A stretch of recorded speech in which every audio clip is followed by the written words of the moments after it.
In this video, we'll be answering the question, how are the trunking factors in the on-site guide calculated?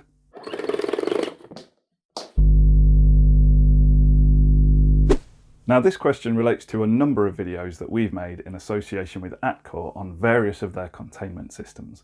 So please go and check those videos out if you haven't already done so. So in the on-site guide, Appendix E, we find guidance on calculating the number of cables that we can install into conduit and trunking. And in table E6, we find the trunking factors. So let's pick an example. We'll go with 50 by 50 trunking, as that's a common size and is actually the same as this one right here. Now, our initial thought may be that the trunking factor is simply the cross-sectional area of the trunking. So 50mm times 50mm gives us 2,500 square millimeters. Can't say millimeters squared or the weights and measures police will crash the comments. Now, that value is nowhere near the trunking factor given in the on-site guide. So what gives?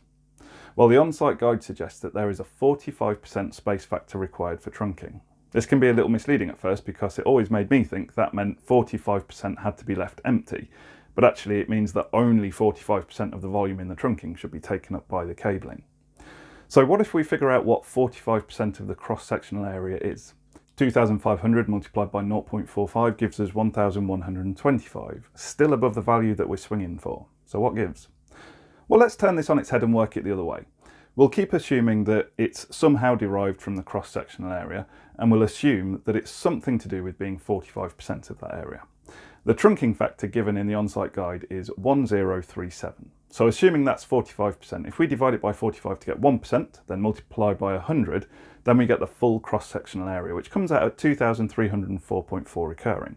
So that's in the ballpark of our original 2,500 CSA of the trunking, but not quite there.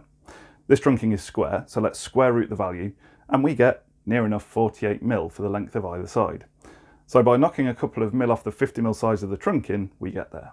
This now makes sense when we realise that trunking is sized by its outer measurements. However, when it comes to the cable being installed, it goes on the inside, and therefore the trunking factor is based on the internal measurements of the trunking, not the external.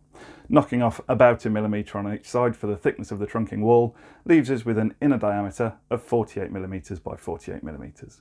So there we go. If you have a trunking size not covered in table E6, you can calculate the factor for it by multiplying the inner dimensions together and finding 45% of that value.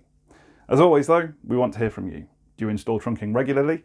Do you ever think about the space factors? Please leave your thoughts and questions in the comments below, and as always, thank you very much for watching.